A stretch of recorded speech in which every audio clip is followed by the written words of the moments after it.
have chosen to test this station's destructive power on your home planet of Alderaan, named the System Alderaan. Bulky religions and ancient weapons are no match for a good blast. Like we're coming up on Alderaan. You may fire when ready.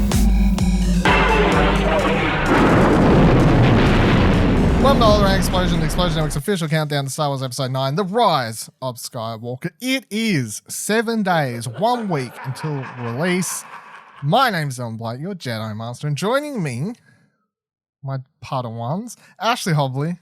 Hey Dylan, excited to be here in the last pre-Rise of Skywalker episode. It's like being in 1999 when you're about to enter the 2000s. Yeah, on the we're going to precipice. party like it's... Well, we're not going to party. We're just going to wait in anticipation. Like it's 1999. Like it's 999. Also, Ciaran Marchant. Hi, it's me. It's yeah, I'm here. Good intro. Very good. Yep. You're solid. I really just You're jumped still- in. Like, I really thought about this. It's I'm just here. That's all If you you're need to still know. with us after that high integrity of energy, well done. So this week we are having our final discussion prior to watching the movie, of course. It is 1 week away. I find it very hard to believe. Honestly, as I was like getting ready this morning knew that was recording this today, I was like, wow. Honestly, I know it's like obviously years ago, but honestly, I feel like it was only like not long ago that I was in line for the midnight release of The Force Awakens, and now we're like at the end of the trilogy. And it's been many, many years, but I don't actually feel like it's been That long. it's just one of those things. It doesn't feel like it's actually been that long. But it's also one of those weird things where I think about like where I was in my life when The Force Awakens came out, where I am in my life when this happens, and I can like see a huge there's a humongous trajectory of like life change that's happened over those periods of time. So it's one of those interesting things. It's crazy. You don't One look like thing- a homeless person anymore. You look quite respectable. I was cosplaying for Luke. Oh, what So a I was- disappointment that would have been. You're like, wait, It was. I'm going to be Luke. He's going to be all over this movie. Last 5 seconds is in the film. It looks nothing Very like what you looked like. Yeah. Because the other funny thing I had that I nearly was going to find for this one for the jokes was I brought a shirt off Redbubble for the first movie that just had like it was supposed to be like J.J. Abrams' face, but it was like his glasses and like his hair, so you could like that style, like whatever thing, silhouette type thing, which was stolen from many looks on Explosion Network. The silhouette type thing of J.J. Abrams, and just below it said, "Help us, J.J. You're our only hope," and that was my shirt I wore which I thought was quite funny because it was in line for the midnight release, and then one guy was To a like, certain "What's your portion shirt of the say?" audience. And he laughed. So I it's a won certain that one. portion of the audience that still works. Yeah, exactly. But that's the reason I don't want to wear it because it makes it seem like I hate Last Jedi, obviously. But even when I wore it, I didn't hate the prequels. It was a joke. It was a lighthearted joke, good, and yeah. now I feel like it would be feeding the. Some sending the wrong people would message. take it very seriously. Yeah, exactly. So I don't want to take that back in. So in this episode, before going in, we're going to talk about what we want to see happen in the final movie. Of course, we're going to discuss all of the characters and what we think is going to happen to them. We're going to focus primarily on what we actually want to happen and discuss that. And then at the end, if there's after we've gone through all of that, and then if there's anything that's like you actually think is going to happen that's opposite to how you want it to go, then we could talk about that. But I thought for this episode, it would just be more fun to focus on what we actually want to happen, given it's not only the end of the trilogy, but also the end of the saga, as they're, of course, promoting it as. 1,000 generations live in you now.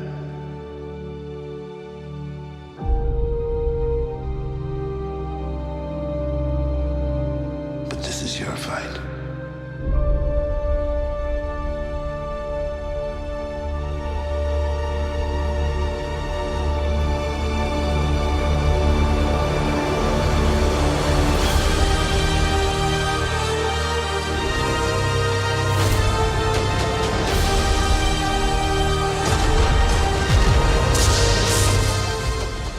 We're going to start with Poe Dameron, and we're going to use this as a tie-in to something that we didn't get to with last week's episode because it was going for so long, of course. We was originally like, we're going to talk about Resistance Reborn. What a book. We'll discuss that. It'll tie in very well to the Last Jedi episode. Yeah, that wasn't going to go too well, was it? So, Poe... Well, it would have worked, except we talked a lot.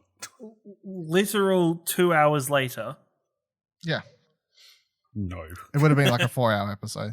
So I'll say for this, we're going to go mild spoilers with Resistance Reborn. I want to talk about some certain plot things and whatever else. Not going to go out of my way to spoil everything, but if you care about spoilers for that book, then skip ahead 10 minutes or whatever, I guess. But so you've finished it now, Ciaran, haven't you? Because I think last time you hadn't finished it, so it probably works out. No, I'd finished it for the Last Jedi episode. I think it was the Force Awakens episode I hadn't finished it for. Yeah, no, I've definitely finished it now. So the book Resistance Reborn released early November. November 5th, it says here. There you go. That was ages ago. Rebecca Roanhorse is the author. And it's basically a prequel to Rise of Skywalker or an epilogue to Last Jedi. However you want to view it. I would kind of view it as more an epilogue because it takes place literally after The Last Jedi, like basically moments after, and then just kind of like, well, what happened now kind of thing.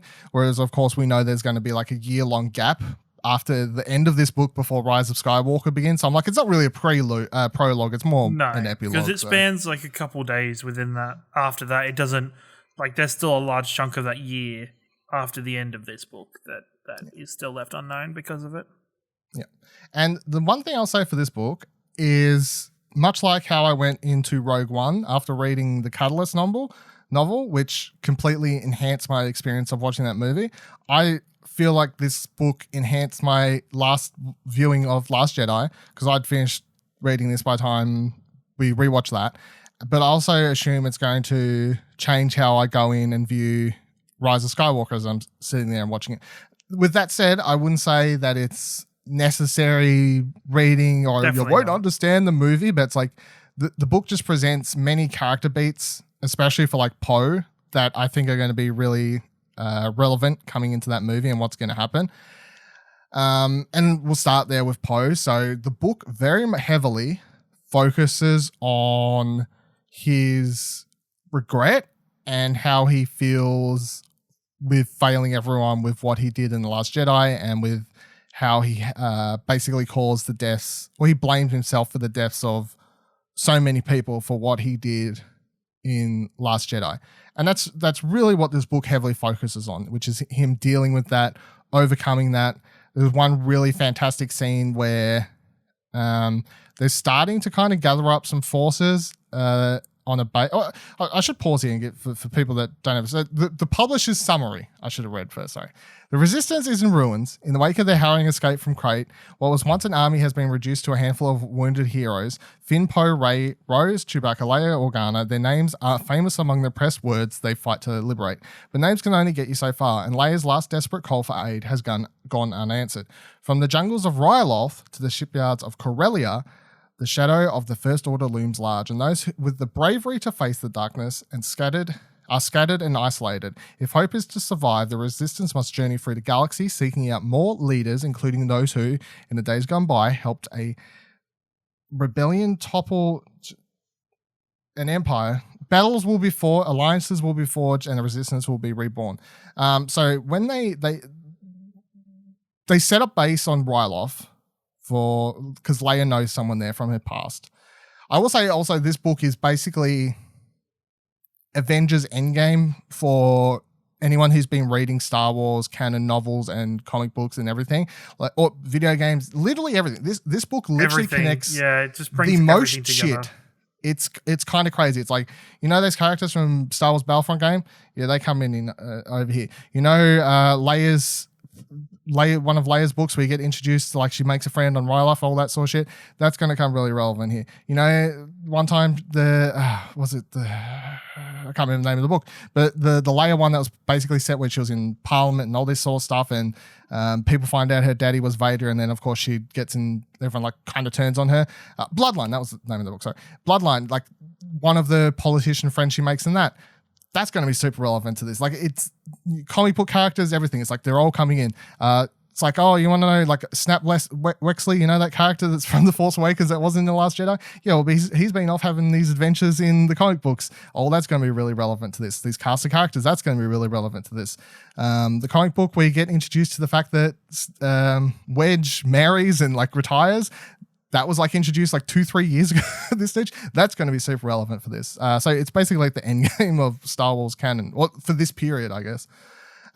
Yes, but there's a scene for Poe that's really good where they're set up on Ryloth. They're starting to gather some people up to form the resistance again. And by, I mean a handful, literally like probably like 20 people or something. Yeah. And they all, and I think like Poe like tries to give some sort of command and they all basically turn on him. Well, not properly turn, but two people are having a fight and he gets in there, breaks it up, starts to take leadership of the people there. Tries to take leadership, and then basically a lot of them, one person in particular, is like, why should we listen to you? We know what happened on Crate. We know what happened. Like, yeah, like we know about what you did. Yeah. And the way it's written and the way it plays out is really good because it shows that Poe is like, he has to be like, yeah, I did that and I'm really sorry and I regret it and blah, blah, blah, blah. And eventually he does this like really rousing speech and gets everyone to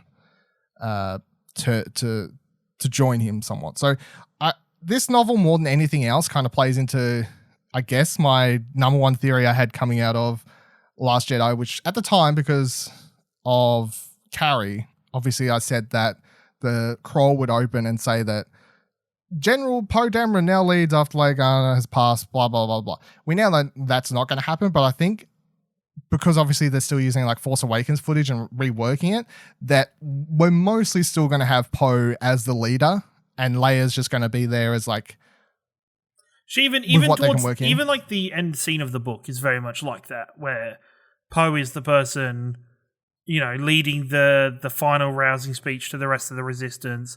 He's the one talking to people about their futures and kind of giving information, and people are coming to him to get information.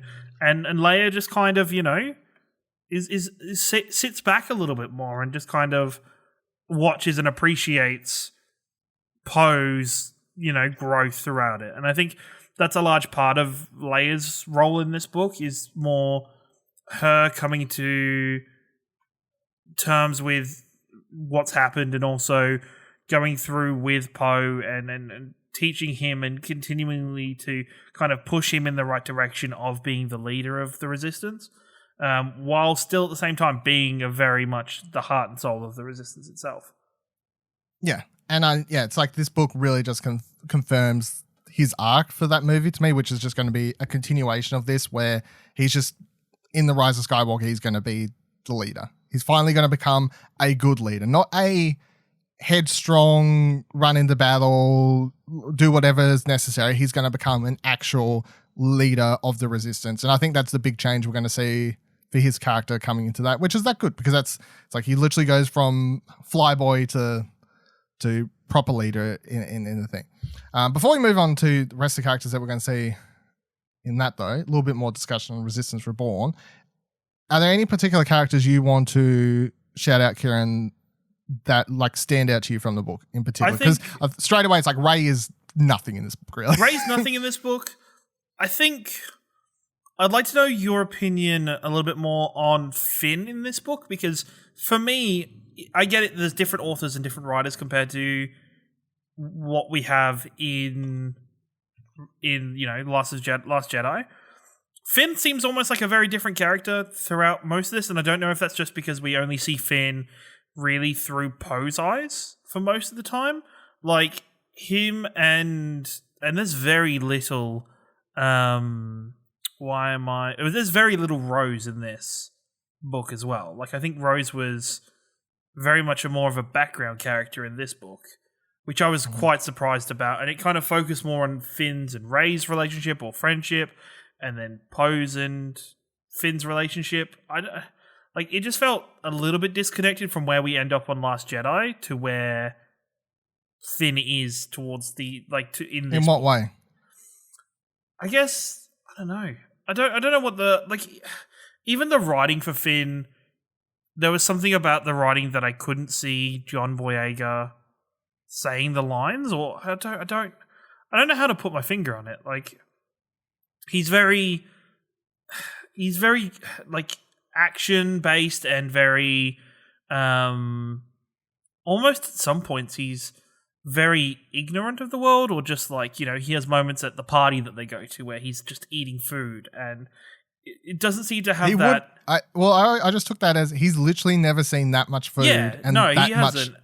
But the thing for me is I don't see the movie Finn as that kind of character, if that makes sense, where, I don't know, maybe that's just me with my interpretation of it, but it was just very different in how I felt. I would say that for that, it's like the Finn we're presented in the movie doesn't really get much time to show that sort of character, because it's like Finn in the movie, like think about The Force Awakens. The entire movie, he's just in one mode, which is run. Oh,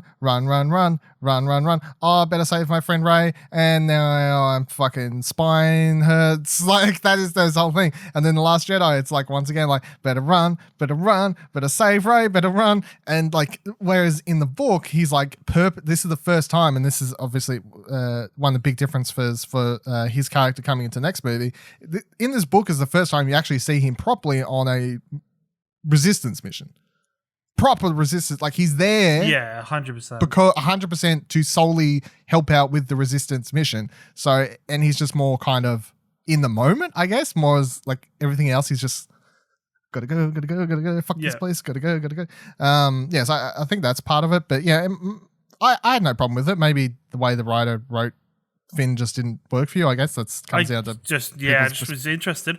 I really liked how this book really fleshed out the resistance for me, and I hope that's something that carries on into Rise of Skywalker, because I guess with the movies, because they have such a short time to discuss it and to bring it up, that you always get the feeling that the resistance really is Poe, Finn, Rey, Leia. Like, there's not, you never feel the greater scale of the resistance and who's in the resistance, and actually having people. And I think the work they did with characters like Shriv, who was previously from the Inferno Squadron books and Battlefront 2's campaign, is his sections of the book was so fantastic.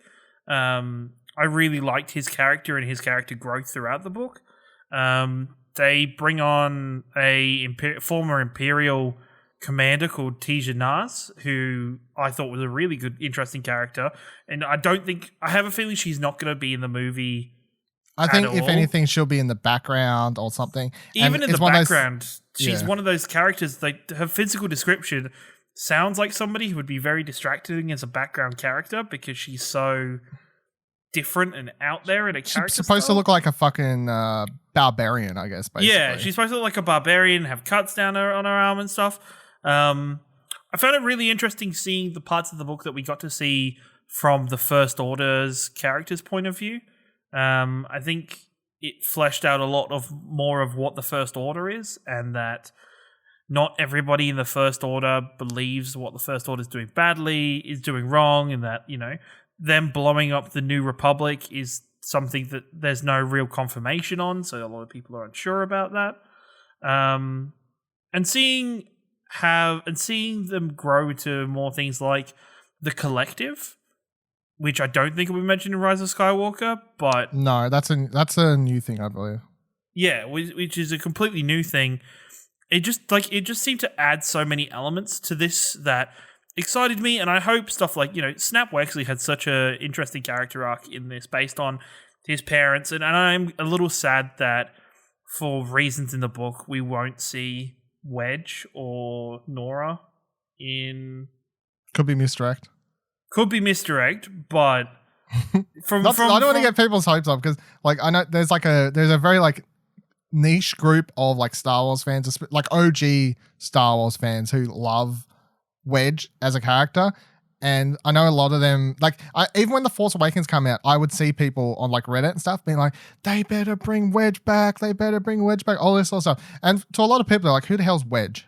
Why the hell do I care? Who's Wedge? It's like, he has a couple lines to, in the last movie, talk to Luke and whatever else, and that's cool. But for some reason, it's just one of those characters people attach to. He got fleshed out in the Aftermath books and some other things, and which is why I kind of like him now, because they fleshed him out in those books, and like he got tortured and all this sort of stuff, and like the way they like delve into his psyche in those books, and like, you know, like the dude's been through the fucking, like he's been through a war, like, you know, like he eventually retires and is like, I'm done. And I like how they give him that. And then in this book, they kind of semi bring him out of retirement. And then by the end of the book, they're like, nah, we're too old for this shit. We're going to go do something else. But he's, for people who don't know, obviously, Wedge is married to Snap's mum, and that's how that whole relationship worked. And Snap Wexley is played by the guy from Heroes, Greg Grunberg. Yeah, Greg Grunberg, from who is in anything that J.J. Abrams done, because apparently they grew up with one another since I was like 8 or something like that. So he's always in everything. And he disappeared in The Last Jedi. It wasn't in the movie, and I was quite disappointed because, of course, I was reading Aftermath books and all this sort of stuff, and then I watched The Last Jedi. I'm like, the fuck is Snap? Like, because they made him into a really interesting character in that. And as soon as they announced he's coming back for this, I'm like, I mean, of course he is, because JJ did it, but he's such an interesting character in the books, and I think in this he's such an interesting character. It's just the length of this book goes, because it is that Avengers Assemble kind of Star Wars book in book form, though, that we just get so many characters, and it feels out like I was so much more interested by the members of Poe's Black Squadron, because like reading more about them, and it makes me want to go back and read them appearing in other. Go buy that comic, it's all of Poe Dameron's comic book run. Pick up those like graphic novels. To read that, and then to see where it answers some really good questions about here's where we're going to find people to help us. It answers questions about why didn't anybody show up to help them on Crate? Yeah, so that's I guess that's to pause on that for a sec. One big thing, of course, from Last Jedi was, why the hell didn't anyone answer? Of course, in that movie, Leia's like, no one cares, hope is lost, blah, blah, blah, blah. This movie basically says their signal was being blocked. Or, in combination with the fact that the First Order was so ahead of the Resistance potentially trying to gather allies, that the First Order actually sent out and tracked down all of the Resistance's potential allies and started preemptively taking them away and capturing them or killing them, is basically what this book says. So that kind of answers the Last Jedi things. Like, why didn't anyone answer Leia's call? They were all either dead, locked up, or maybe some level of like close ones. They could say the First Order was blocking their signal a little bit or something, but either way, a lot of this book focuses on the idea of the First Order tracking down people that would be willing to help the Resistance and locking them up and killing them and so on. So I don't think there's anybody in particular I want to talk about further. I think as a book, it does overall enhance it enhances a lot of things, like even just down to the smaller details of, I went back and watched the opening level of Jedi Fallen Order after reading the book, because a large part of a section of that book takes place on that and the monster that you see in that game at the start is a monster that appears in this book. Yeah, and the thing is, my brain, for whatever reason, hadn't clicked to the monster when I was playing the game the first time, because I was more looking at the ships and being marveled at being in Star Wars the first time.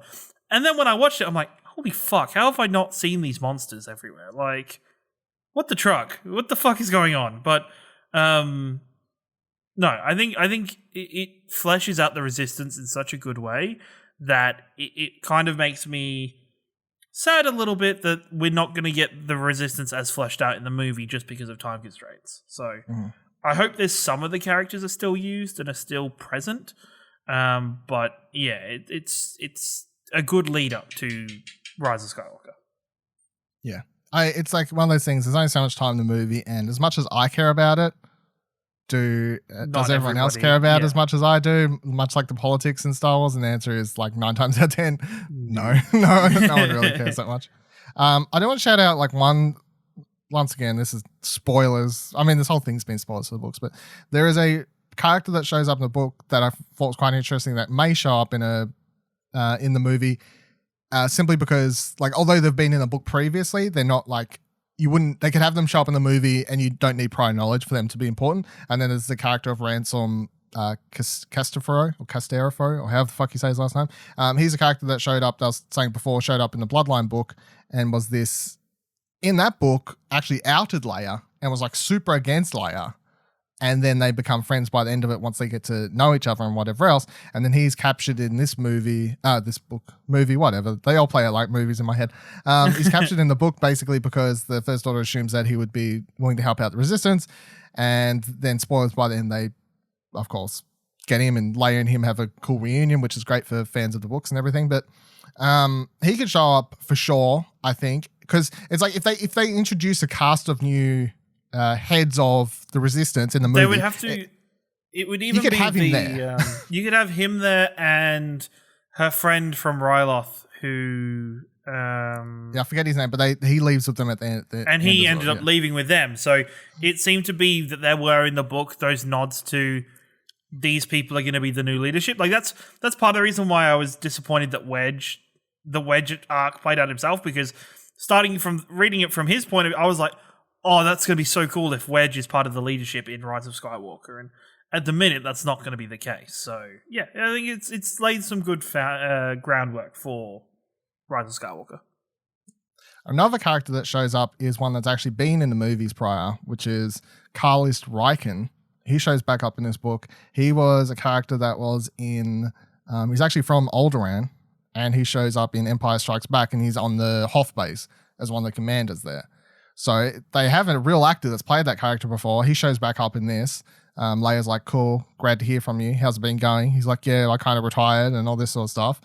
And then the one other character I do really want to bring up as basically top 5 easily favorite expanded universe characters that they've yet to bring into live action. And if I want to throw out my number one, like, if they could bring any character and tie it into the last movie, it would be this character, and that's the character of Rey Sloane, which isn't in this book, but they do mention her indirectly several times.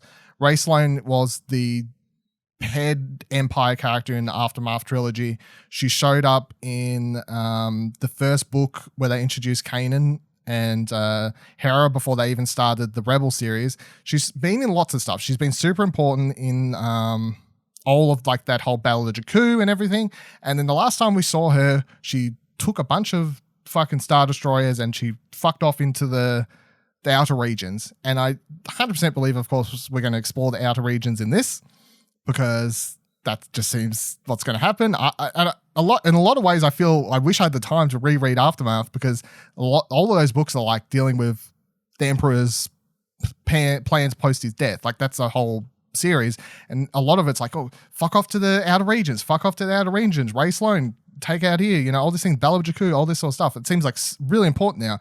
But if one character, she would be quite old, she would be like, you know, 60, 70, I don't know, somewhere around there, but still, just saying, if I could have one character show up and be like, that would be like, if she shows up as like a commander or something like that that's been hiding out with Palpatine or whatever in the outer regions, and they bring Rey Sloane finally in, I'll be like, yeah, I know heaps of people are a big fan of her too, because she's always been shown to be such a interesting bad guy, I guess, because she's not just like evil world, like she's like, yeah, I believe in this stuff.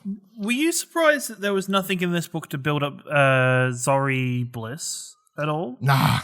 I mean, we don't know anything about her, whatever else. We literally know nothing about her. We could chuck out some random theories in a minute, though.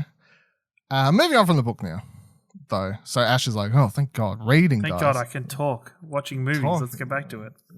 Yeah, what are we doing over here? I don't even know what's going on. Let's say we're going to go through characters. I want everyone to say what they want, as I said, what you want to happen, or what you think is going to happen, whatever.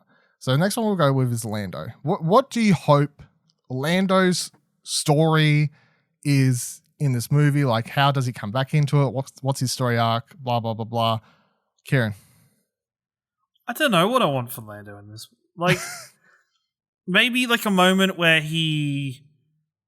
they need something, or like, you know, they either need something or they're after something, and then Leia has a moment of, well, I know just the person, then it cuts to Lando. And I hope for Lando we see more of his connection to the Lando that we saw in Solo and make some continuity out of that. And I don't think there's any like story arc. Like, I don't want him to die. I don't think he needs to die. I think he can just, at the end of this movie, ride off into the sunset. And maybe we find out about his later life at some point, but I don't think there's anything major needs to happen with Lando this movie. I don't believe. Ash, have any hopes and dreams for Lando? I hope that the last several years he's been working in a cape factory. Running cape factory, running like a fashion line of capes, because capes are cool. But really, I think I just want a moment of like kind of acknowledging what's her name that's inside Millennium Falcon. Like just a touch or something. That'd be cool.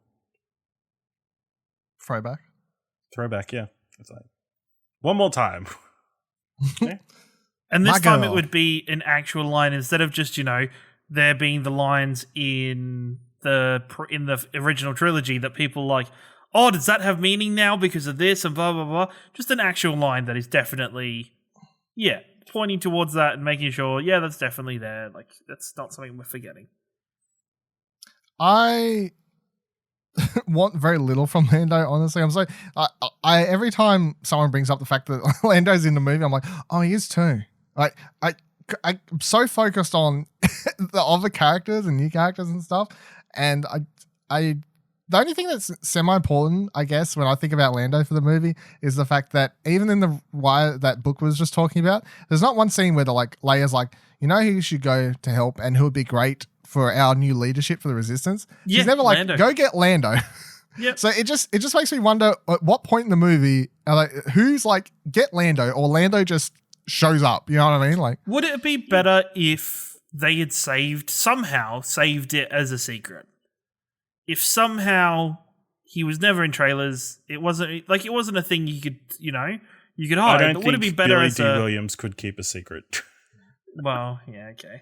It would just be... nah, I think because the thing about keeping the secret is it means that Billy D. Williams wouldn't have got his last hurrah to show up at Star Wars Celebration, be part of the press tour in some sort of fashion, all this sort of stuff. He doesn't get to do it if it's a secret. Fair enough. So it's like, the dude's old. The dude's old. This could be his last press tour for, big movie for all we know. So, and, to a lot of people, I'm sure he loves that, being out and like getting the people screaming, yelling in a lot of ways. Like, he looked very happy at Star Wars Celebration. I always remember like Star Wars Celebration, someone asked him, was like, how's it like playing Lando again? And he just like kind of looked around. He was like, playing Lando? I am Lando. Like, I was like, and everyone's like, yeah. So I was like, you don't get these great moments, and I'm sure that feels good for him as an actor and just, for fans and stuff. So even if he's only in it for 5 minutes, it's like he's still got all this hurrah of the press tour that you get to go through. But yeah, I fully expect him. I actually fully just expect him to just show up randomly.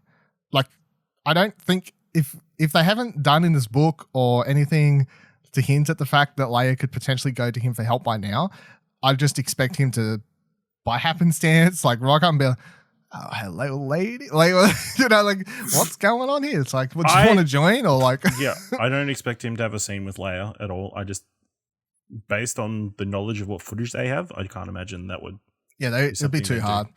I think the no, I'll save it for later in a minute. But I think that most of the stuff we have with Leia, it makes sense for what her story will probably be in the movie, given like what footage they're using. It's like would be way too hard to work in Billy D. Williams stuff. So it's like maybe he just is literally on the planet they're at one stage towards the end of the movie. We've seen him gathered with what looks like there was a shot in the trailer, wasn't there, with him gathered with... He's at a what seemed resistance to be- base or something, presumably. Yeah. Yeah. But that could be like before the final battle in the movie for all we know. And like he's Yeah, literally shown up 5 minutes before that for the first time. I don't expect much from him. From the he could movie. be like the owner of the planet they're on. He's like, I won this in a game of whatever it's called. Sabak. You keep following me. I had a perfectly good mining thing, and then the resistance shows up. And If they explain what he's doing, I expect it not to be something that's actually bad now. That's one thing I would say. Like I feel like he would be a change cat. Yeah, Capes would make sense. You know, doing some good stuff potentially, hopefully. All right, go next guy. So next one that I don't really expect much from, to be honest, is Hux. Obviously, he had a much bigger part in The Force Awakens, and then his role in The Last Jedi was comedy relief, primarily. I feel like J.J. Abrams really treated the character a lot more evil and whatever else, and Rian Johnson's view of the character was sniveling little shit of a child and made him into that a bit more. Of course, we got JJ back in the reins now, so things could swing back the opposite way, but he can't swing too hard or else it'll just be whiplash. You're shaking your head a lot over there, Ash. What do you have to say? What do you reckon we get for Hux in this want movie? him to stay a sniveling bitch. I want him to go out like a bitch. I really think Donald Gleason does a great job as that part of Hux. You know? Well, the one important factor... I want him to spend the whole entire movie trying to undercut Kylo, and then, to get his at the end. The one important factor I'll chuck in for him in this movie is that we haven't seen him in the trailers. We have one photo of him that was for Empire the Vanity Fair article, I think, where he's sitting, standing up behind Richard E. Grant's character, Allegiant General Pride. Shout out to Richard E. Grant. Yeah, he's been great on Twitter. I think he's the most excited person to be in that movie. He sounds literally the most excited person. Like, he did that Twitter video. It's like, man, I just watched the screening of Rise of Skywalker. Y'all, yous aren't ready. Blew my mind. I love it. He's been giving this movie some fucking great promotion on Twitter. I was like, I didn't know Richard E. Grant was on Twitter, but I'm following him now because I've been very much enjoying hearing him talk about Star Wars. And then it was like an interview he did with someone else, like, do you know what happens at the end of the movie? He's like, yeah. And then an interview was like, you read the script, you know what happens? Or like he was there, he's like, I'm in one of the final scenes. It's crazy. I was like, is Richard E. Grant going to be this Star Wars as Mark Ruffalo and he's going to start like giving away spoilers soon? But he seems to be riding along the precipice. I think that's why John Boyega put the script behind under his bed. Probably. That's it. It's getting too much. Richard E. Grant getting too much press. Yeah. But the thing I always think about for that is that like Hux is standing behind Pride, and it very much gives the impression that Pride is, of course, the more important character in that thing. Tell you what, that is a totally Kylo Ren power move. Is like, I'm going to put someone above you. Yeah, in a high position than you. But my thing of wonder is, and this is what I want, because I think it would kind of make more sense. So if Snoke comes back, then I would actually see Hux jump ship. And that's what I think is probably going to happen. Like if Snoke comes back and then Kylo doesn't join Snoke in whatever fashion. Do you think that's likely? Huh? What? I don't think Hux jumps ship. I think the second Snoke shows up, second Palpatine shows up. Okay. Palpatine, not Snoke. Palpatine. Okay, I'm saying the wrong word. Sorry. The second Palpatine shows up, I think Hux would jump ship and get behind him because he'd be like, that's more like what I know from Snoke. I'm getting behind him. Like and he hates Kylo. Fuck you. And then Pride could be someone potentially from the remnants of the Empire that's been hiding old fashioned. That's what I think he is. So that's where I think I'm kind of going with all that. And that leads me to think that you're Hux thinking will there's three factions in this movie. Yeah, that's been my thing. I think for a while now that that it's like, because since that last trailer popped out, and you'd already been, mutterings about the Empire ships had bunked off, and since Palpatine's voice was in the initial trailer, I think it all links up very well to state that it does seem like there will be three factions. I'm leaning very heavily on a lot of like the Aftermath books and stuff and going, this has to mean something, surely. Like, it's been years. Can it mean something? They fucked off to the outer regions. Please tell me it means something. It's been so long. So that's kind of where I'm going there. And for Hux's character, I think that would be a fun arc, like just like a cheeky thing to have him basically be like, "Fuck you, Kylo," like, and like walks across to Palpatine, like joins him side. Yeah, do you have any thoughts on Hux, Ciaran? I like that idea of him going to the Empire. I think he's very much a character that would fit as Hux is, as the Emperor's minion, but with power.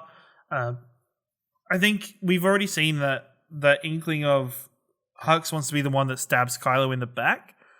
I would almost very much see Hux betraying Kylo in a larger way.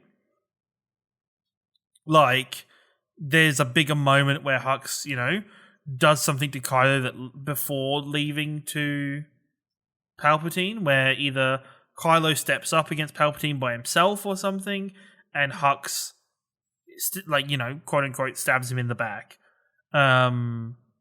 Would make sense, and I think it would fulfill Hux a lot more. Next character, Rose. So, I was going to make mention the internet's most hated character from The Last Jedi. I'm honestly don't have much theory towards her character because her role in The Last Jedi was basically to fulfill a purpose towards Finn's character, in my view. And I kind of tweeted out this whole thing the other day because she's basically the angel on her Finn's shoulder, and DJ's the devil on Finn's shoulder during The Last Jedi in a lot of ways. She's showing him the world through a different view and lens that he hadn't seen it before, I guess. Yep. So that's why I'm really struggling to understand what her character will be in this. But I guess that then comes down to Chris Terrio and JJ writing her an interesting arc for her character. But from where she ends in The Last Jedi, I really don't because she's already in for the Resistance. She's in for the Resistance because of the way she was brought up and because of her sister and all this sort of stuff. There was interesting they did this whole bunch of sort of prequel comic book series recently. There was one shots for all the villains and all the heroes, and Rose's one was about her and her sister, where they're part of the Resistance, and they basically hear that their parents have died and their planet's been gone to shit and whatever, and they try and steal a Resistance ship to just go on basically a suicide mission to kill as many First Order people as they can. And then Leia stops them, and she's like, "Well, you can take the ship. I won't stop you. You can do what you want, or you can stay here and live to fight longer to get your revenge on the First Order and all these sort of things." So it's that comic showed that her and her sister have a very at least at that stage, gun ho mentality sort of thing. Whereas in The Last Jedi, Rose is more properly in the Resistance in a lot of ways. Her sister just died, but she's not doing that. She's not grabbing a ship and trying to get revenge for her sister straight away. Instead, she's literally standing there keeping people from running away. That's what she's been doing the entire time. So yeah, I don't know. Does anyone have any thoughts on what I think Rose? I don't think she's going to be that relevant in this movie. I think she might have a similar positionary role as, say, Lieutenant Connix. It will. I think she'll be there, but she's not important to the plot. She'll be a more side character of the Resistance. Probably in the Resistance Reborn book, she's doing a lot of communications and a lot of, those kind of roles. So I would believe she's, something there. She might, work something out or be an important deliverer of a message or something, but I don't think she'll be anything too significant in the movie. Ash? Yeah, I think she'll be a kind of periphery character. I mean, I think it'll be interesting to see her relationship with Finn in this movie. Whether it seems like they might be setting up kind of a love triangle thing, but whether they actually follow through on it. There was for me, reading Resistance Reborn, there was no signs of that kind of chemistry between Finn and Rose. Yeah, that book seems to basically you just said it's written from Poe's point of view. They could be written from Poe's, but there's a lot of there's a couple sections where it kind of Finn and Rose's thing aren't. Someone literally asks, I can't remember who asks him or whatever. It might be Yeah. Poe. It might be I think Poe it might who be literally Poe asks himself. Finn and like, what's up with yous and whatever. And I'm pretty sure that Finn responds and says, oh, we're just friends. Literally says, oh, we're just friends. We're just friends because there's a part where Poe That's what walks sex in. buddies say. Poe walks in on Rey and Finn, like talking or having Talking to like having a clarify. conversation, not talking, but the way the talking's worded is it was a lot closer or whatever, and then they kind of They were whispering to one awkwardly- another and being very whispering to one secretive. and they kind of awkwardly break it up when Poe Poe walks enters. in. Yeah, and because Rey- well, that's also because the book does a lot of like putting emphasis on the fact that Poe and Rey don't really know each other, and Poe in the book is like trying to get closer to Rey and be like, we should be friends, and like you're obviously important to the Resistance, like we should probably talk more. But Rey's like being all secretive to Finn because obviously she knows him quite well and whatever else, and those two are being like whispering or whatever, and then Poe enters, and then Rey's like, okay, I guess I'll leave you. All right, bye. And then Poe's like, oh, like I was trying to be buddies with all of you, like, hey, let's all No. be friends and stuff. They're fueling the Yeah. fire of, Poe and Finn.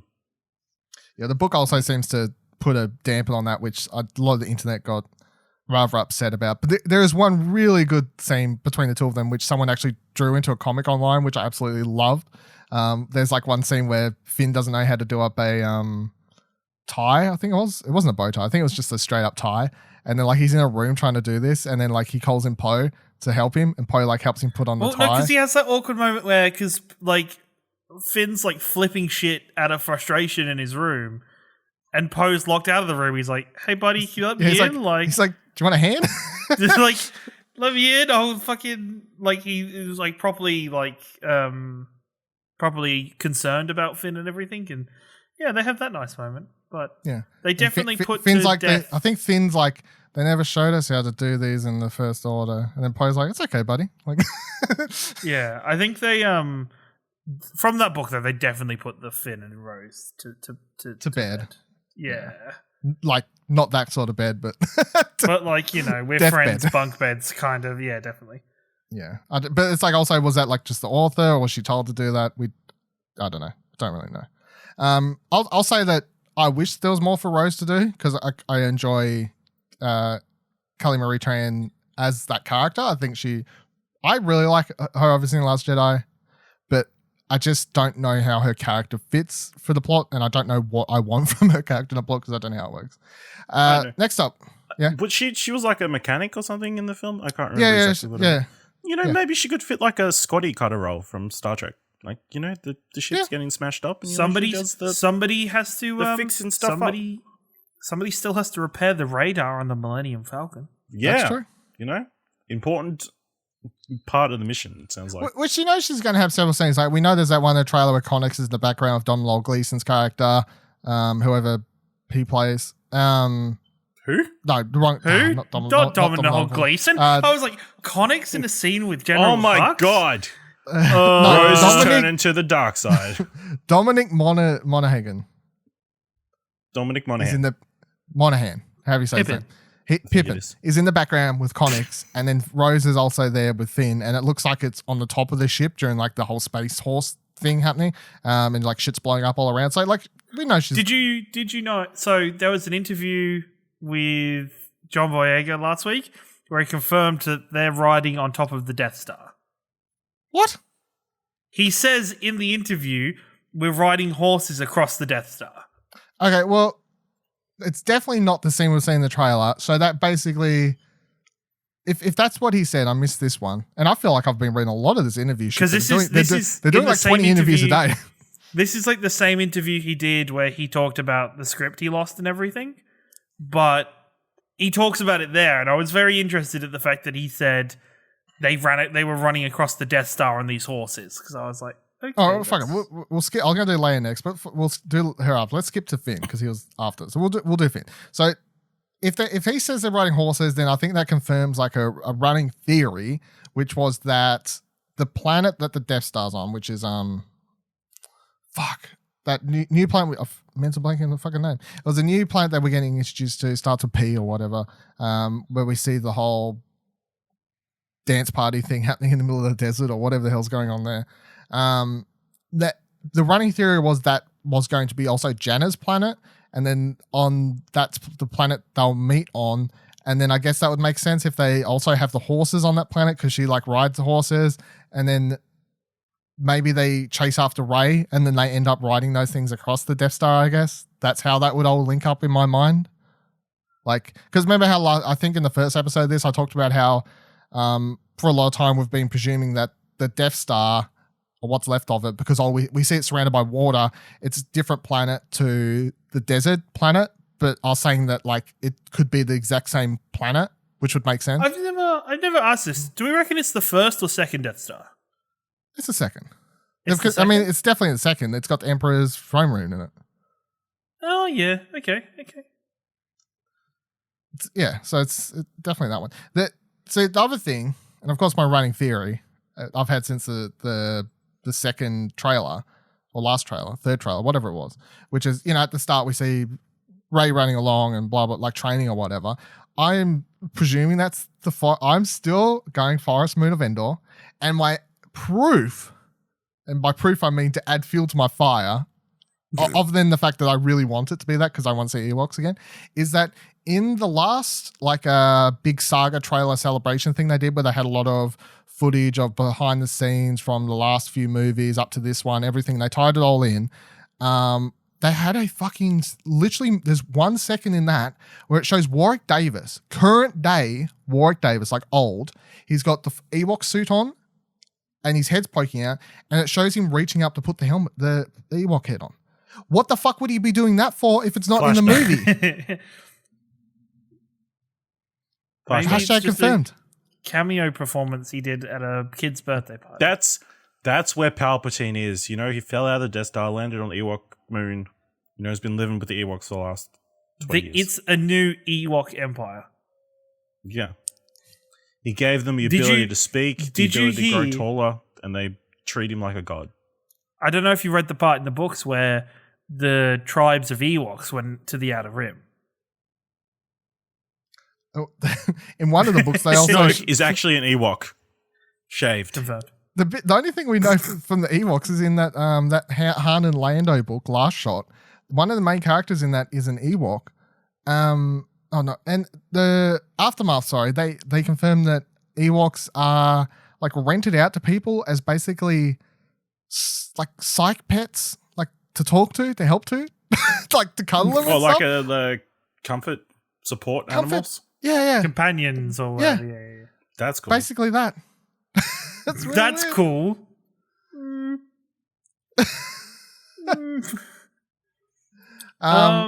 So it's like having Finn, a little pet monkey. yeah.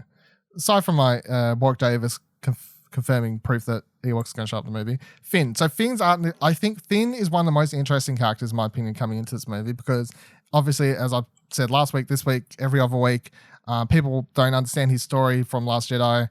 I think if you view his arc across those two movies is very, very similar. And the thing that gets me super excited about his character in this movie is it's the first time we're going into a movie where Finn is a character that is 100% committed to the Resistance as a cause, and he's presumably going to be one of the higher ups, like not obviously running the show, but he's one of, like Han Solo, He's like highly a general, regarded, maybe, I guess, the easiest way to put it is that the position we can find him in this movie, hopefully, will be what Rose thought of him at the start of The Last Jedi. And that would be a really good arc where when she said, "Oh, you're the Finn, like the amazing Finn, like blah, blah, blah, blah, blah." And everything she thought about him in The Last Jedi was wrong. Like, he didn't set out to save the Resistance. He didn't set out to do any of this amazing stuff. It just happenstance because all he cared about was saving Rey. Whereas in this movie, we could actually get a Finn that's living up to what Rose thought of him, So I think that's really, really quite interesting. And I would fully expect to see Finn do some very heroic stuff and he's the only character in this movie that's probably going to follow a general, like, quote unquote hero's arc. Like, he's the only one that's going to kind of follow that story through to the end of this. I expect him to fully live at the end. I expect to see him do some very heroic stuff. Kieran, of course, last week he was like, Finn, blah, don't like Last Jedi. What's his arc? What's going on? So, I want two things for Finn. I want Finn making a decision where he chooses the Resistance over Rey, where he, you know, has a decision where he can either go and save Rey or do something that betters the Resistance. And I want Finn to die. What? I want Finn to die because I think It's very mean when you say it like that. I want Finn to die. No, I think it would be very good for his character arc for him to die, not the way he was trying to die in the end of The Last Jedi, but in a more heroic way. He thought he was going to die heroically at the end of The He Last thought Jedi. he was, but like in a heroic way, not an idiot way. But, but I think for his character overall, it would complete a very good character arc where he is selflessly dying for something that he believes in and actually feels a part of. But also, I think it would add a necessary weight to this movie that I think they've been sort of missing. There's no, like, why did I say re so many times? I meant to only say it twice. I rewatched Rogue One with friends the other day, and they'd never seen it. And I think the weight, I know, right? I think the weight that Rogue One, that is found in Rogue One because they do it, but people die to get it done, is something that is slightly missing from this trilogy, other than, you know, Han Solo dies for... I was about to say, Han Solo literally dies in the first chapter. Han Solo dies in the first one, but that's more of a thing between... That's not for the Resistance. Luke died in the second one. Luke's not... I don't know. Like, Luke... It's a hundreds of people die in the Resistance. no, but that's the thing, right? A bunch of planets got people, destroyed in the first movie. Admiral Akbar, everyone's favorite character. Oh my. But for me, Laura like, Dern's character died in the second You can movie. even see that Laura Dern's character died, and she's probably the only character, like the main character that I'm like, well, that has impact. That death has impact because of how we see her because of Poe's story and everything. But I just don't think there is that weight of sacrifice of what the Resistance needs to do to quote unquote win. I would agree that we just talked about Poe feeling guilty about a bunch of people dying under his watch. Yeah. So. Poe felt guilty, but as an audience, do we really care about all those people dying, like throughout The Last Jedi? Because it's just random, quote unquote, NPCs, like, you know, like quote unquote. On second viewing, we do. Like, yeah. I get what you're trying to say, that there's not like enough loss, I guess, to make it feel like the way like Rogue One feels with the odd loss, I guess. But and I would say that I would be okay with Finn dying if it fit the story. I don't think he's going to die because as I just said, I think he's going to follow the hero story, and the hero story doesn't end with the hero dying. Like your typical hero story does not end with the hero dying. It ends with him being successful and blah, blah, blah. If I had to pick one character that's going to have a heroic sacrifice or something, though, I would put more money on Poe than Finn. You see, I don't want Poe to die, so I'm selfishly not saying that. You want more Poe adventures after this is finished. Like, if Poe sacrifices himself, kind of like Laura Dern's character, like, it would be somewhat poetic, really. Poetic? Poetic, yeah. Very poetic. Ash, what do you want? What do you want to happen to Finn? Because I have one last thing I want to chuck out, but what Ciaran said, the first thing Ciaran said of Finn choosing the Resistance over Rey, I think that's an important thing that he needs to do in this film to show that he's fully committed to the Resistance. I just want him to, you know, make some good choices, you know. I want him to say these horses are very comfortable, especially compared to the last animals I was running on. And, you know. Wanted to beat someone else over with a bat-like weapon again. You know? Traitor. Well, here's what my last thing I want to see happen, because I think it would be very cool. It would fit Finn's character very good, and something they haven't done in Star Wars, and it would fit the whole thing like well as a trilogy. Which is, I would like to see him liberate quite a few stormtroopers and do some sort of uprising, because I think that would work quite well. Like, he goes from literally wanting to run away from them to returning and being like liberator and being like, you know, like seeing Finn, if we could see Finn give some rousing speech to turn a bunch of those stormtroopers, like they stole you Against each from other, your yeah. planets, you have no family, you don't know your name is like TR whatever, blah, blah, blah. You're literally nobody. I'm out here, I've like made a life for myself. I'm choosing to I'm literally choosing to fight for something of my own, you know, some really uplifting speech. And then he makes a bunch of stormtroopers turn and come to the resistance side. I think obviously that would be really cool to see, but also it would be really good for Finn as a character, as like a story. That would make him literally go from running away to returning and liberating. I think that's a really interesting arc. And it would make really good use of the fact of making him a stormtrooper in the first place, you know, because that was an interesting choice for The Force Awakens. Like, okay, what would be a cool character? Like, let's have someone who's a stormtrooper that's run away. That is an interesting character. But then when you get to the final movie, have him liberate, I think that's a really cool arc and way to potentially go about it. And I'd love to see that. Yeah. Something we haven't seen. It's also something that would make a lot of sense because it's like, you're telling me only one? You're telling me only Finn out of all those people has ever thought about like, fuck this shit. You know, like I'm sure a lot of them are so indoctrinated that they would consider it, but yeah.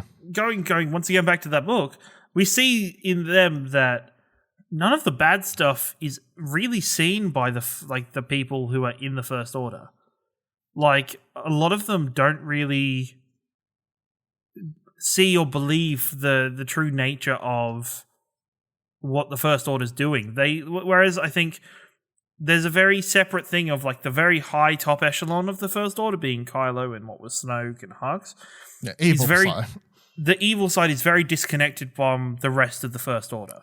Yeah, it's like the rest.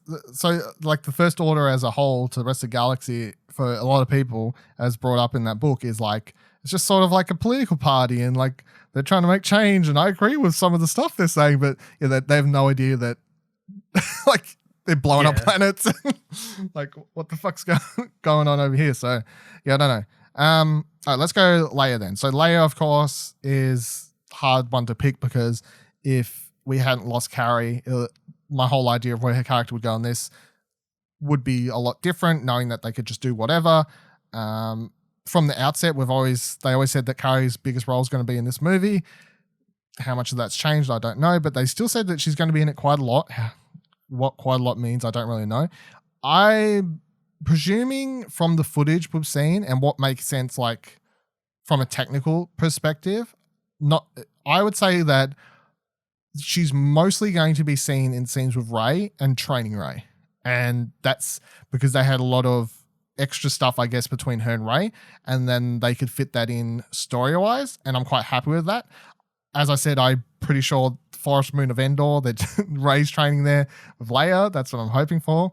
I want to see what I want from Leia, and I don't know how they make this work, because obviously I don't think they've filmed this, so it would be like a lot of CGI trickery and whatever else. I want to see Leia light up a lightsaber. Like, not obviously fighting anyone, but like literally to have a shot of her finally lighting up a lightsaber, even if just for a second, and then like if it's Rey's and then like she lights it up for a second, just so we have one like cool screenshot kind of grab of like, there's Leia with a lightsaber. She's not fighting anyone, obviously, but there she is, lightsaber in hand. I just think that would be really cool. And that's what I would want from Leia as a thing in this. I really don't know how more to delve into what I want from her as a character in this movie, what arc I expect. I don't expect she'll die, because I think that would obviously be that would be bad not form. good. I don't think that would be on at all. I expect her to have a scene with Connix in the movie, and I expect to cry a lot in the theater. And that's not what I want, but that's what I think is probably going to happen. That's what's going to happen. Yeah. What are we thinking? What do you want from Leia in this movie, Ciaran? I don't know, because I think a lot of the stuff that I would want for her would be really hard to do. Like, I think for me, I think it'd be hard for her to interact with the majority of the Resistance. Unless, like, I can see her doing a couple speeches in front of everybody, like as large crowds, but I can't see her doing many scenes of interacting with the characters that aren't your Reys, your Poes. I can't even see her interacting very much with anybody but Rey, to be perfectly honest. Maybe a little bit with Poe would be good, but as long as they do her justice and they don't overstep the mark with their CG and whatever else tricks they could use. Ash? Yeah, I guess just like a final scene with Poe, I guess, as like the mentor to him and that kind of thing would be nice.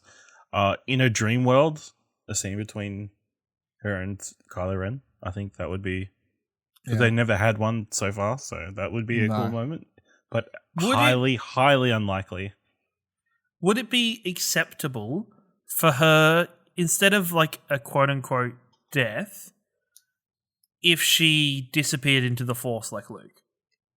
I think I would be okay with that, to be honest. With like maybe even from help from Force Ghost Luke, or where It's time to go. Yeah, it's like almost like the end of Lord of the Rings, where it's very much it's your time's done here. Like you don't need to be here anymore. I would be okay with that as long as she just disappears. She's not killed by Kylo and then becomes one with the Force. No, she's not killed by anything. She doesn't actually have a death. She just fades into the Force. If she just like looks at Rey or something like that and she smiles and then off she goes, then yeah, I think I would be okay with that, because within like Star Wars, obviously, it's like becoming a Force ghost it's like a second life. It's not you're dead, and it's not horrible or something like that. So I think I would be okay with that. But would you be like, yeah, that makes sense that Leia is able to turn into a Force ghost? Yeah, because in my world, I've until proven otherwise, I've canonized that Luke did some training with her. So, all right, so we'll get to the big ones now. So you can tie them all in at one or do them separately. I think it's kind of hard to talk about them separately, I guess, because they're so intertwined. So Kylo Ren, Ben Solo. Rey, nobody. That's officially her last name. Or Solo, maybe. Maybe that's the connecting thing. Rey, no one? Oh, my last name depends is now if she goes through a checkpoint or not. No, let's not do a moment where we have like a will they, won't they relationship, and then all of a sudden, bam, they're siblings. No, we're not doing this again. No. No, they it's just like the last ones. It was teased incest. It's terrible. How could they do that? So Ash, let's go with you first. Get out of the way. You're talking about them separately, talking about them together. What do you want to happen with Kylo and Rey in this movie? Hashtag Bendemption. I want Ben to come back to the light.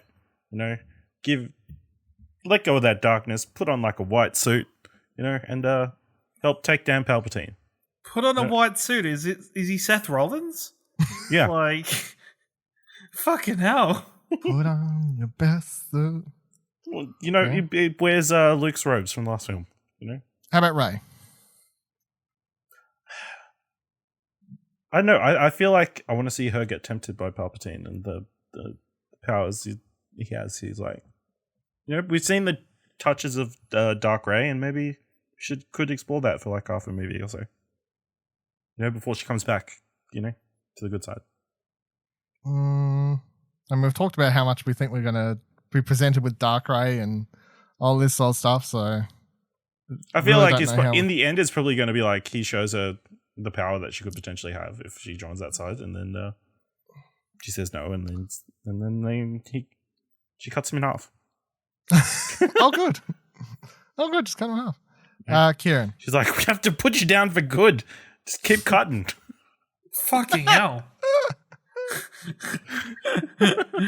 I hope that Kylo and Rey's stories kind of mirror each other this episode. I think Kylo starts getting more drawn towards the light side and Rey getting drawn towards the dark side.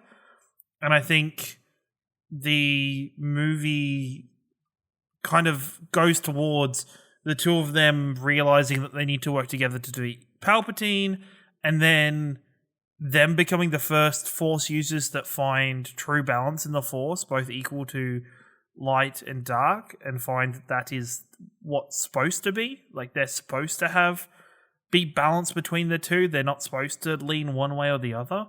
And that be like the future of whatever the quote-unquote Jedi or whatever they decide to do be that in the end, is that they need to have balance in themselves, not just pick one or the other. I think it's very similar. I think of the mirroring storylines is something that I think we're going to be seeing, especially because of the trailers and everything. And I think that makes sense, obviously, because you get the, we've pointed out how Rey in the trailers looks very angry all the time and all these sorts of things, whereas Kylo's the one that looks more calmer and whatever else is going on there. I think obviously #Bendemption or whatever version you want to use for that is what's going to happen. And I think a lot of that comes down to like, that's just Star Wars. Like it is like the original thing was just all about redeeming Anakin and whatever else. And at the end of the day, this movie has to have a happy ending. It's not going to have a sad ending. So even if Kylo dies amongst being redeemed, I still think obviously he's going to be redeemed. Although I would say I want them both to live. I don't want Kylo to die because then I think like if we're saying a lot of this trilogy has to be about making change and like fixing all of the things that didn't happen with Luke and whatever else so there can finally be this proper balance. I think having Kylo be redeemed and then having to live in a galaxy and face the consequences of his actions and like having to deal with that, that's a lot better than just being like, oh, and in his last few moments he turned to the good side, then he dies. Because then that would just be very much obviously Anakin all over again. Yeah, Vader's thing all over again. So, and the idea then that, like he comes to a good side, but then obviously this wouldn't be handled in the movie. Well, highly doubt it would be handled in the movie, but maybe they could explore it in like a book or something after. It's like, okay, look, dude, like you killed all these people and you did all these messed up things. Okay, well now you got to actually pay for your crimes, and these people are going to, they have said Oscar Isaac, Daisy Ridley, and John Boyega aren't coming back from. They've specifically said, but they haven't said anything about Driver. So, spin-off series about Kylo Ren redeeming himself even more. Sitting in prison, doing his 30 years. Yeah. We've already seen what happens when he goes undercover as a boss on the Star Killer. Yeah, exactly. So. Yeah. And I think the thing for this about me, with me personally, is that so straight out coming out of The Force Awakens, I was like, fuck this guy, fuck this character. He killed Han Solo. Like, get the hell out of here. And then, because I remember. And then you saw Solo and you're like, I understand. No. I changed my mind after The Last Jedi. There was a lot of people before The Last Jedi that were already on like #Bendemption, obviously. I was totally against it at the time because I'm like, how can this guy be redeemed? Like this. And I think a lot of that came down to in The Force Awakens, he's basically just presented as evil dude. Like there's not much more to him. And then of course it's in The Last Jedi where we get a lot more to that character and learn lot more about him. And I learned more through the books and comics and whatever else, all this other stuff.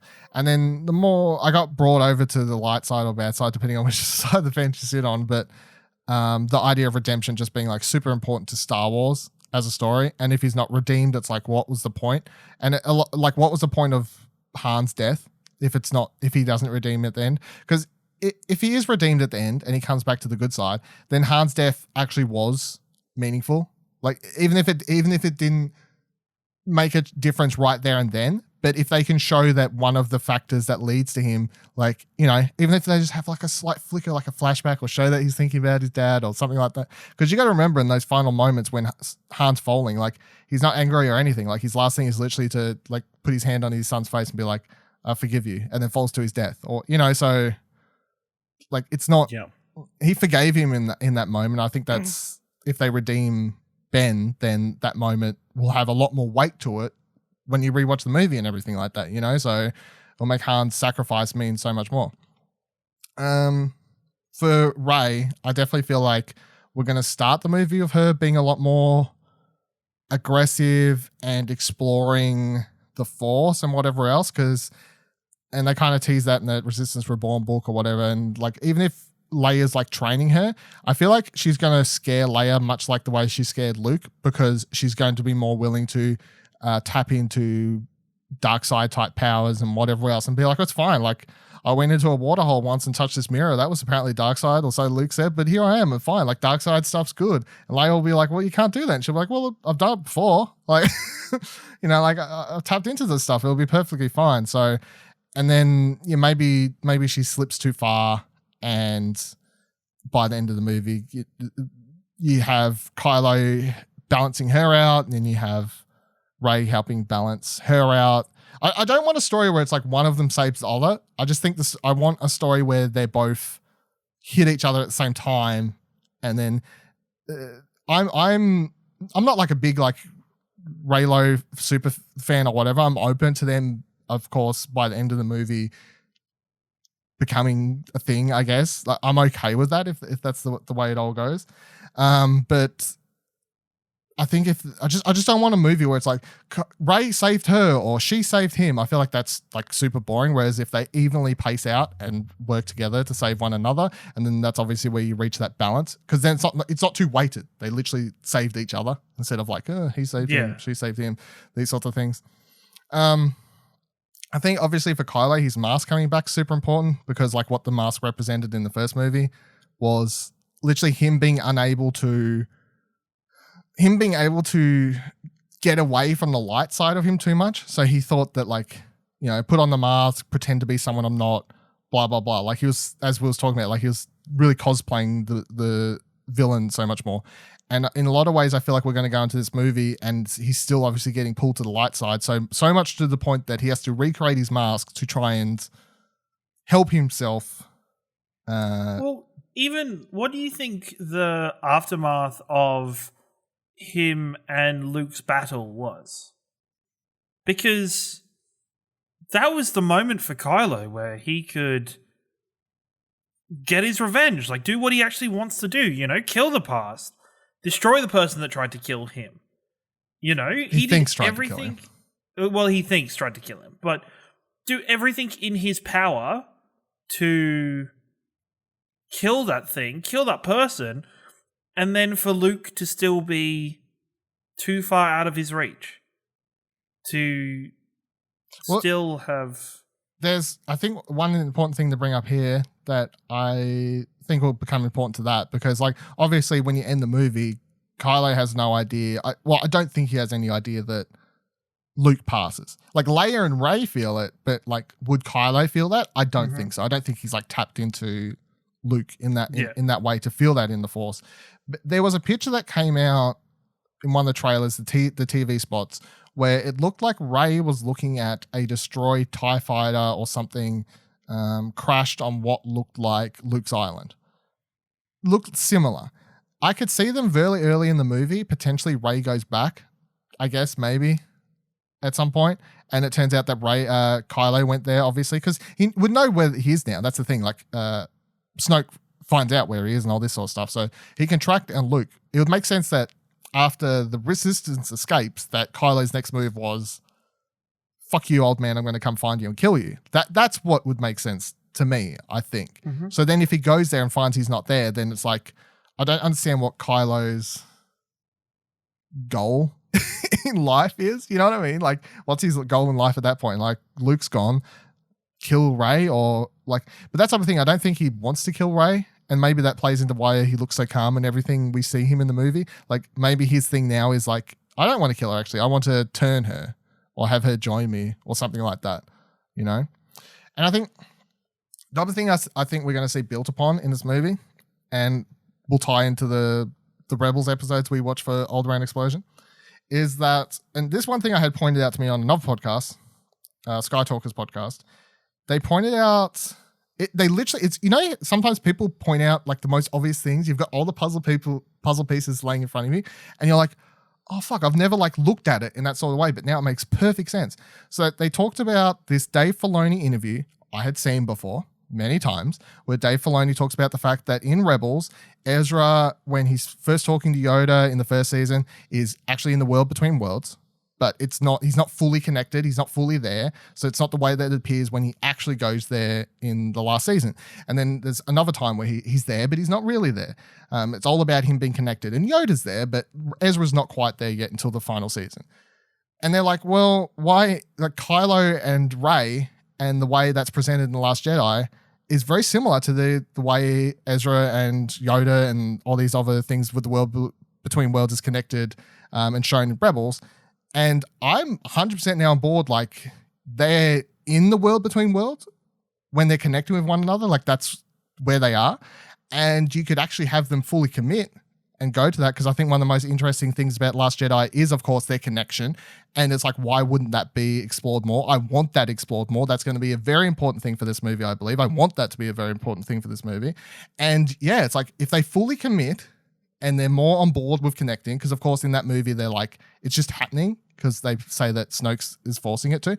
But what if they choose to do it purposely? What if they grow that connection on purpose stronger, and then they actually travel to the world between worlds, a place where they can stand out of body experience, I guess, like sort of thing, even though that's what they were doing in Last Jedi. And it's like, it's not like you have to have seen the Rebels episode to make sense of it, but for people who have seen Rebels, it's like, oh, it's like that, it all makes sense, like it's a Force thing, yeah, cool, you know? Well, that connects up with, and what I think supports your point there, is J.J. Abrams recently came out and said that the Force is going to be used in ways that people haven't seen before, and people might find that very confronting or very different to what they used to, which could be a way, because especially with the World Between Worlds, unless you've watched Rebels or you are somewhat deeper into the Star Wars lore, that's just a thing that's going to be completely foreign to you. Like, but it's not going to be... I think the important thing is, if you present it as just a growth of what they were doing in Last Jedi, you don't need to have seen Rebels. It would just make sense between the movies. And the thing about having seen Rebels is you'll understand faster that it's like this different plane of existence somewhat that they're able to connect through. So I don't think the Rebels thing is necessary for it. That's why, because when we talked about it, you know, it was all like, oh, do you think this sort of thing could happen in Star Wars? And even I was like, nah, like it would require too much explanation. Like, assuming people have seen Rebels, that ain't never going to happen. But the more you put it together and be like, well, if they just present it as the next level of what was already seen in The Last Jedi, there's no reason they can't do it. So now I'm like, yeah, I'm going to say they do it. I'm going to say they literally travel to the World Between Worlds, or however they present the World Between Worlds in this movie, because it doesn't have to look exactly like we saw it in Rebels, because it's been presented in many different fashions. And then when you rewatch, like if that's what they say and the way they go, then in Last Jedi, it's like, or the way that was connecting is the World Between Worlds. It's just like a alternate plane universe. And of course, I've said several times on this show, I'm 100% down for weird Force shit. I love weird Force shit. And I really hope that, given it's the last of the saga and whatever, they're like, it'd be brave, and I would applaud JJ the weirder Force shit they go. You know, instead of just being like, let's not alienate people, let's not do anything too crazy. The weirder they go, the more I'm going to be like, yes, space Didn't they whales, specifically yes. come out and say there's going to be weird Jedi Force Yeah, that's what Ciaran just said. That's what I just said. Thanks for listening to me, actually. Pay fucking attention, Jesus Christ. Holy shit. But didn't they say like it? So why are you acting like it's going to be a surprise if they do it? Yeah, but like really weird Force shit. Not like, to oh, what Ray level of backflips weird over a shit? fucking, oh, that's huge. Like, oh, that's crazy Force stuff. I mean, that's pretty You know, weird. like, yeah, it's pretty weird. Going to weird Force shit, and I don't know if this is a character you have down to talk about, but We can talk about whoever you want. what is the plan for Luke Skywalker this movie? Because I could see him, and the thing that I would probably want for him is for him to become something that's more than just a Force ghost. Whether that becomes, you know, the physical, like the almost a quote unquote embodiment of what the Force is in a later point in the movie where shit's hitting off the fan with Palpatine and between Kylo and between Rey and Luke, to be there is more than just Luke the Force ghost. Well, I would find really interesting. What I want, and what I think a lot of people want, is like basically Force Army, Ghost Army scene of a bunch of Force Nobody ghosts. wants that. Yeah, bunch of Nobody said that in the last 20 minutes. bunch of Force ghosts. I think having a bunch of Force ghosts joining Rey in the final battle to help fight Snoke were like, if you've got Luke there, Help if you've fight got Palpatine. like I think another thing is like, if Obi-Wan's there, Anakin's there, you know, did I say Snoke again? You did say Snoke I can't again, get yeah. it. To fight Palpatine.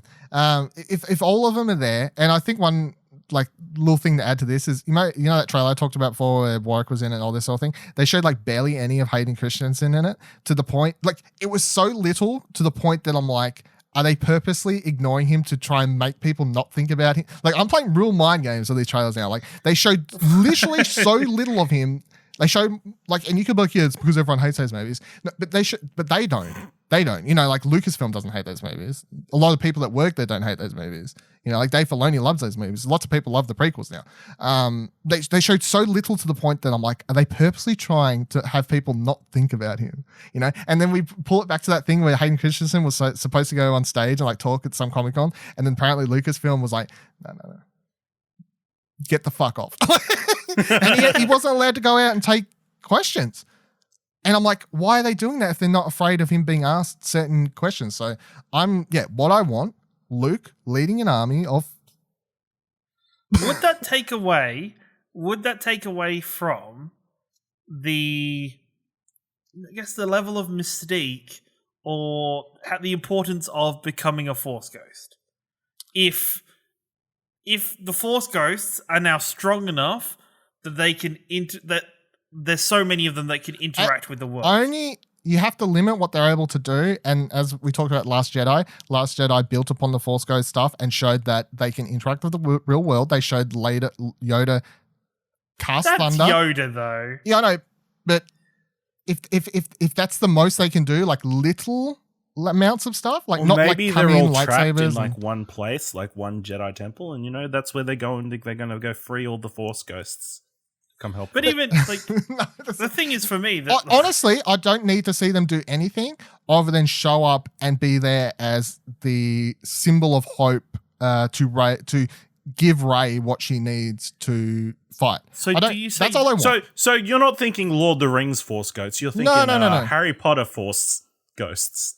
I guess, like, But I want you're them to show up and give her strength, like, just by being there, not by actually like fighting. You're Be there at suggesting the only end. a couple of them, not like the whole Jedi Order that died. Like No, because they can't all Force ghosts. No, exactly. That's what I said. Because that's what I thought you meant originally. No. Not just your your Obi-Wan, your Yoda, your Anakin, and There's literally like 5 people that can be there. the thing that would pop me would be Liam Neeson as Qui-Gon Jinn. Yeah. Like I would be so fucking excited if he was there. I'm saying he's there. I'm saying that he's there, and I want if him there. he's I want there, all of them I there. will- Mace 'cause Windu comes down. No, not Mace Windu. It's that purple lightsaber. It says, "We're gonna kill some motherfuckers." Here's who's going to be there. Qui-Gon Jinn. He was the first Jedi to learn how to do Become a Force the ghost. trick, the Force Ghost trick. It's not really a trick. It's basically learning how to become one with the Force to travel to a different realm, to extend your life somewhat. So he was the first to do it. He taught Yoda how to do it. So we need Qui-Gon there. We need Yoda there. Yoda taught Obi-Wan how to do it, or told Obi-Wan in Revenge of the Sith, of course, like, I've got something for you to do in your time of, you've got literally nothing else to do. Learn how to do this. So then him, how Anakin learned it, I have no idea. Of course, that's something eventually I want explained, but that's something for another day. But we know he can turn into a Force Ghost because it was shown in Return of the Jedi. So, and then Luke, there's 5. There's 5 people I want there. I want them all there. That's good. There's Okay, only that's 5 good. people. I want Luke to be more than just a Force ghost, though, because I think Luke has surpassed the ones that have gone before him. Well, if you show Luke can do more than, like, they don't need to have Luke, like, turn fully and light up a lightsaber and battle. Like, if you could show that he can still, like, if he uses the Force to interact with the objects in the world, that's enough to me to show that, like, he's stronger than others. I'd like him to kill Palpatine again. All right, let me say that I don't think that's going to happen. I don't want that to happen. I think that would be I'd like silly it to to take it away from... It would. The thing would be, oh, well, you took that away from Rey and Kylo Ren. But at the same time, it'd be like, Luke comes back. He's got a dustpan and a brush. He's like, I need to clean up the mess I made earlier. And then just kills him with his lightsaber broomstick. Lightsaber broomstick. It just brushes him off. He's done. No, Brushes him away. Just, you know? that's a big old no for me. But I do want the Force Ghost. By army, yeah, it's 5 people. The Force 5 people- Ghost Squad. Squad. The Force Ghost Squad. It's 5 people who I'll think would be willing to do it. If you think Yeah, about it. because that's when you worry. That's when you say Force Ghost Army. That's when I get worried, because then I'm like, No, that wouldn't make sense. That Doesn't make wouldn't take sense, and it would take all importance away of how how in tune with the Force you have to be a Force ghost. Like, let's just, you know. You Let's were make asking it for a- weird Jedi power shit. Maybe, you know, raising Yeah, the but dead. there's weird Jedi power shit. But there's been a precedence of how like high up in the Jedi Force But you know, shit that Rey, ghosts- she's a Mary that Sue. Force She's ghost got is. incredible powers. She can do all sorts of She's shit. a very Sue. Fucking hell. You know what? Do you want? You know what? Well, actually, I'll leave it till the last thing. Yeah. All right, you leave it for the last thing, right? Okay. Anyone got any other Rey or Kylo things, I'm I good. guess, before we move on? No? All right. I don't know what we want from these characters because we don't know much about them, but so two other new characters that we haven't really talked about. Quickly, anything you want from them, I guess. First one, Zori Bliss, Kerry Russell's character. All they've told us is that she has a past with Poe. Does anyone have any hopes and dreams for her? Better than Boba Fett. And Well, that's Jango easy. Fett. Just be better. Just be better. Just don't betray them. Work with them the entire time. Have maybe a little bit of will she betray them, won't she betray them? But overall, help them. Do Be some awesome. cool shit and use some weapons that make sense. And yeah, don't cop out and, you know, Don't fall into a Sarlacc a pit. Sarlacc pit and scream. Don't do that. Yeah. I'm assuming, and I think what would make sense for her is she's going to be sort of a bit player, and her role will just be like they need her to lead them to somewhere, something, blah blah. I assume that she's going to be some sort of like character that Poe knew before joining the like Imperial Academy or whatever the fuck it's called in this version, and like maybe she's gone off and become more of a bounty hunter type, not a bounty hunter, but in that side of world, I guess, you know, like a scoundrel type character. She looks like a scoundrel given her like helmet and everything gives you a vibe of like a bounty hunter scoundrel type thing, I guess. Has a helmet, must be a scoundrel. No, it's just a design. It gives the same sort of thing. What do you think about, what do you want for Janna? What do you want from Janna? Other than the ride horses and look cool. No, be best buddies with Finn, you know? And make Poe jealous. I mean, that's the way Oscar Isaac talks about it. It's not very hard. He'll just give it, even if he's not acting right, his eyes will give it away. Yeah. Yeah. No, I get a feeling that's where this love triangle comes in. It's Jaina, Rose, and Finn. Yeah, possibly. I'll say that anything I want from her is I want her to not be related to Lando. Because I just think that would be... I think if you have it related to Finn, there's a much more interesting story there where it's That's like true. maybe Janna wasn't stolen as a child and obviously like returning to her and like discovering the planet he was actually from and like I'm actually your sister and like then of course Finn would get a last name. That has emotion and connection to it. That's Yeah, fine. that's true. Having her simply be Lando's daughter is just like, well, for shits and giggles, like there's only 2 black characters in Star Wars, so you know. But the sister thing, I would be okay with because I think there's emotional connection and story there. Ciaran, is anything? I'd like yeah, characters not to be siblings. I would 'Cause it's a prefer. fucking- I would prefer her to be It's a a brand new big character. fucking but galaxy. Stop making people siblings. Just stop. I'm with that. I'm just saying if she has to be connected to someone, I just think- the sister I is think- more interesting. I think it's a good opportunity to, because, and it's sad that they've already said that Oscar Isaac, Maisie Ridley, and John Boyega is going to be quote unquote retiring from the Star Wars world after this movie. But I think what they then need to do is make sure they also then have some characters established for more stories going down the line after this. Even just like a point of reference, not, you know, as we know, Star Wars comes up with plenty of characters outside of the movies. But I think for her to establish herself as enough to bring more people into the Star Wars world would be great. Well, I mean, if those horse things are big, if she becomes a fan favorite and everyone loves the horses, it's like fast track a book about her planet. Well, you know, part of the Mandalorian's been all about, you know, learning to ride shit. And Well, basically, riding that's animals. true. And, yeah. All right, let's go. Any last predictions or things that you're going to see that are happening? My number one tied into the Mandalorian is that we're going to see midichlorians are going to be mentioned in this movie. midichlorians going to be mentioned in this movie. I don't know where, I don't know how subtle, I don't know how big. But even if I get a subtle mention, or it could be a very big part of the plot, I don't know. But either way, I'm going to say that they're going to mention midichlorians in this movie. Fuck it. And they're going to make Palpatine mention them. Sure. If anybody's going to do it, it's going to be him. I'm just saying. I think 3PO's getting his memory back. You're going with that Yeah. I think based on what we've seen in the trailer, I think it would be a nice... Because this might be one of the last times we see 3PO. I mean, it will be the last time we see 3PO. In a main movie. In a movie. He'll probably show up in some animated thing and whatever else. But. Yeah, like him and R2, this will be their last times. I think 3PO gets his memory back this movie. In case somehow people didn't listen to that episode where we discussed it, which I think was the first of this season, the trailer, the idea is that in the part in the trailer, he's getting his old memories returned from pre-wipe. So he would then remember everything about Anakin and all that, like prequel period stuff. Ash? Toddler Yoda. So you think we're going to see I Yeetle? don't want no Yeetle in this movie. Yeah, let me counteract your prediction by saying not that. In case anyone doesn't listen to our Mandalorian show, we call Baby Yoda Yeetle. There's going to be no Yeetle in this movie. And no Mandalorian show up here. No Mandalorian. I would go with that as well. No. Okay. Maybe the Mandalorian ship might appear. Maybe the Razor Crest might be randomly thrown in This as is they an Easter do. egg.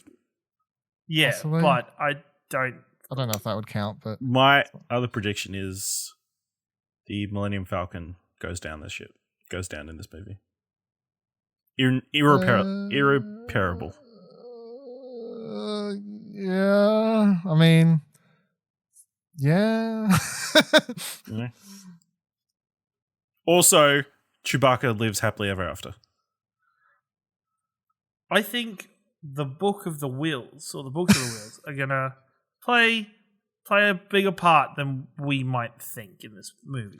That's one of the things I have the biggest question mark about, simply because obviously those books that she hides away are just such a like throwaway. Yeah, it's thing. such a small bit. But it's like, is that an important thing for this movie? Yep. Is that just suggesting, hey, these are things that still exist, or was it just a thing that was like, this is showing the level of mind fuck that Yoda was on at the time?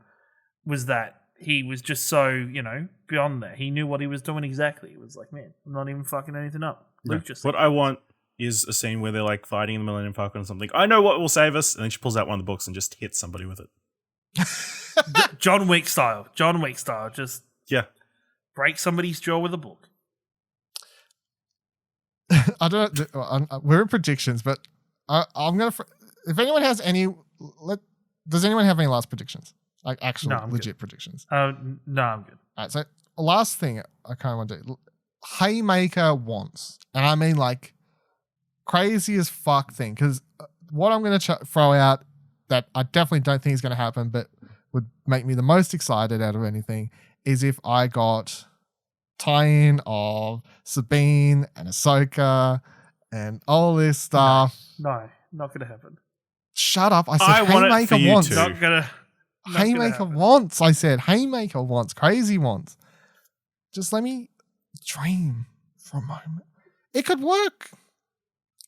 They could literally just show up at the end for like a hot second, just in the background or something.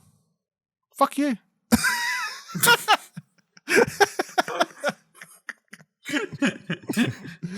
The hell's your Haymaker want then? I want a lightsaber duel with Palpatine versus Rey and Kylo. I feel like your Haymaker wants very closer to being a possibility than mine is. It is definitely. But I could see the Palpatine we get being a very old, decrepit Palpatine that we got from the original trilogy. I want, like, having now watched some of the moments in Clone Wars where Palpatine, where he fights, like there's the one fight that I stand that is between Palpatine versus Darth Maul and his brother. That is so fucking cool, and I'm like, I just want that, but on the big screen. You know the reason they didn't do that in the movie, just as a side note? Originally in the script, they had in Revenge of the Sith, when Mace Windu and stuff comes in, George Lucas originally had it down. There was a massive fight where, much like an anime show, where Palpatine's like flipping around the room and, like he's very nimble. And it was like always supposed to be this whole, like he looked like old, but then he turned into be this very nimble guy, which is how they do it in Clone Wars. But for whatever reason, on the day, he was like, nah, I can't be bothered doing that. I want to make sure that Ian McDiarmid, however you say his name, he can be in every scene. So they didn't want to use like heap of stunt doubles and stuff, only for like a couple quick takes. And he wanted to make sure he was mostly in the scene. Whereas of course, if they shot it with like a bunch of flips and stuff, they would have had to make sure he had his hood up and there was like a bunch of stuntmen and blah, blah, blah, blah. So that's how they changed it. It's like in an alternate universe, we did get more like Clone Wars Palpatine level fights and stuff, but now we miss out. However, those fights that fight that you're talking about is very cool because from the moment it starts, it literally shows like Palpatine like flip off a ship and like land, and he like runs very fast with his hood over, and he's like comes in, lights up his double lightsabers, and he's just like and like starts flipping all over the place. Yeah. He's very much like, and it's one of those moments where there's not that much build up or anything to it. It just kind of he's just there to kill them. You're like, and you're just like, oh shit, it's on! Like, holy fuck, let's go. Well, yeah, they're not like, oh, better make sure the villain gets his hot 2-minute talk about his plan and how much like Darth Maul, blah blah blah blah. It's just they don't even have like episodes and episodes of build up. It's like 1 minute Palpatine's like finds out that Maul's back and he's like, better go kill him. Oh, I better take care of that. And then the next minute he's fucking there. It's like, holy shit. Yeah, I hope I'm not sure if we will actually get that, but I mean I'd be down for watching it. I'm interested though. Ash, if you have one big ass fly to the wall haymaker prediction.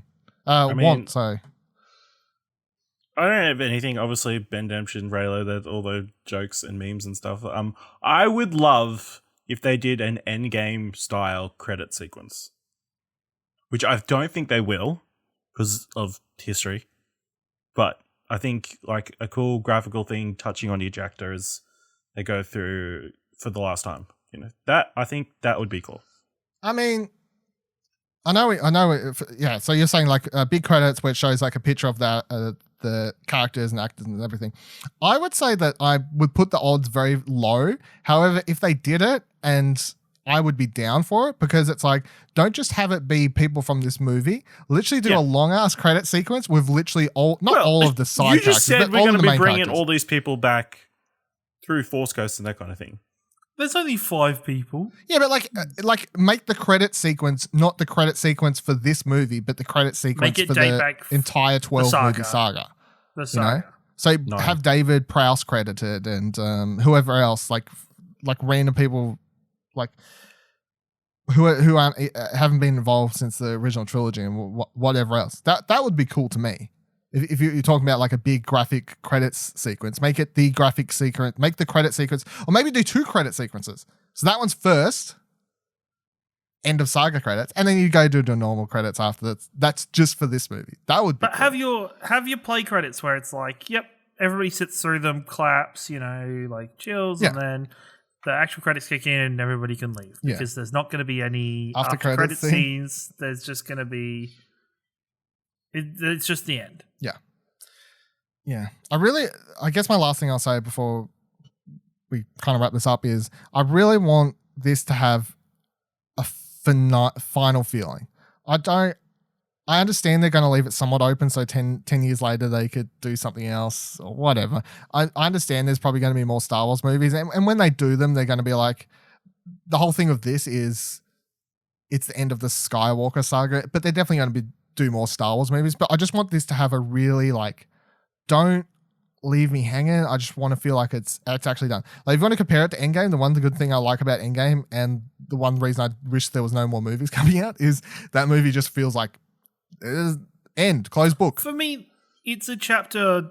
It closes the chapter on Infinity this Saga. section of like it's definitive for this section. Like if you the thing that I always love about Endgame is that it starts with Tony Stark saying, "I am Iron Man," and it technically finishes with that.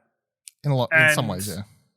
In some ways. And I think having those two bookends perfectly is really good for that sake, but it also leaves it so you're okay to move on. So start this movie with a trade route blockade. Let's go. Yeah.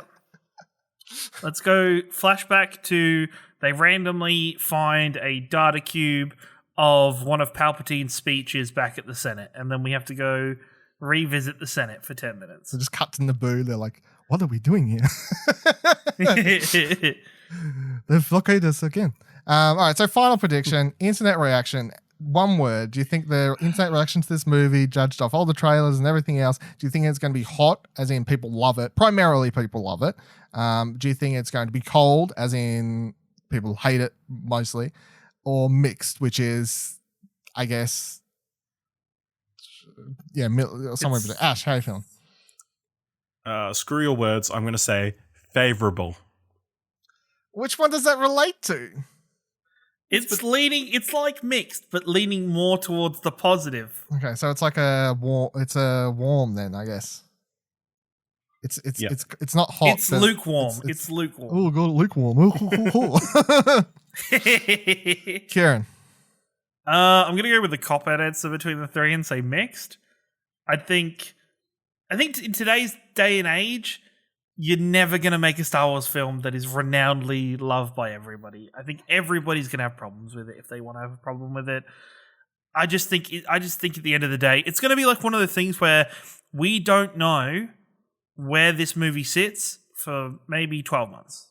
At least. Because I think even now, because of Rise of Skywalker, people are rewatching The Last Jedi, and more people are coming around to, oh, actually, this isn't as bad as we thought it was when we got our torches and pitchforks when it initially came out. So I think, yeah, it's going to be something we have to write out. We won't know properly for another couple of years. Yeah, I'm sitting on mixed as well slowly, because it's like there's so many things in this movie kind of getting wrapped up. It's like if they make Rey like Palpatine's daughter, lots of people will probably like that and like be like, oh, explains her powers. Oh, at least that's good. Other people will be like, oh, I preferred it this way. If they do Ben Demption, makes a lot of people happy. If they don't, makes a lot of people not happy. If they do Reylo, that makes the whole fan base happy. If they don't, makes the whole fan base unhappy. You know, like there's so many things that are either just 50-50 going to swing one way or another, and they're going to piss off a bunch of people or not piss off a bunch of people. And I think at the end of the day, that JJ and everyone went into this movie knowing that, and they just had to be like, don't care. Even just with the thing that JJ coming out and saying, hey, there's some stuff in the Force that people might not be, that happens in this movie that you might not be used to, shows that he is very prepared for this movie to be somewhat divisive or be hotly discussed after it comes out. Time will tell. We're literally, we'll find out next week exactly what's happening, because that'll do it for this week's episode of Alderaan Explosion. Next week, we're talking about the Rise of Skywalker. Holy fuck. The episode will probably be not out on a Thursday and more likely out on a Friday. Who knows? We'll see how it goes. Either way, our impressions of the movie will come. It's kind of weird to say, but yet that's next week. That is next week. Please. And it's the last episode. And it'll be the last episode of this podcast. We'll be shelving this podcast along with the thing. Shut up, Ash. Ash is always like, we can't end the shows, Dylan. You can't retire any of our podcasts at Explosion Network. All of them have to keep going. All of them have to live eternally. We have to forever. build another podcast feed. Why don't we just put all our podcasts in the one feed? No, that would be horrible. What a bad idea. And everybody has to subscribe to the same one. I'm so glad I'm willing to not listen to you sometimes. You can please share the show on social media and tag @ExplosionPod if you're enjoying it. Tell your friends, rate on our podcast and Podchaser. Alderaan Explosion is a Darth production of ExplosionNetwork.com, which is where you can also find What Do You Want to Watch, a fortnightly movie and TV podcast on a completely separate podcast feed. You can follow me on Twitter @VivaLadil, VIVALADIL. You can follow Ash on Twitter @AshleyHobby, ASHLEYHOBLEY. And you follow Ciaran on Twitter @YaBoyRingo. There's 3 separate Twitter feeds. And until next week, may the Force be with you. Always.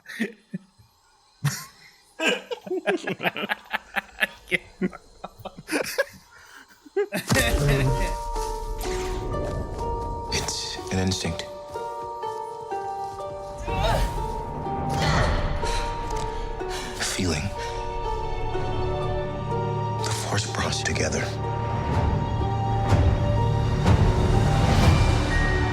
We're not alone. Good people will fight if we lead them. People keep telling me they know me. No one does. But I do.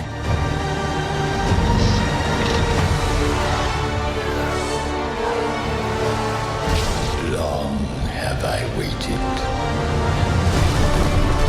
And now you're coming together.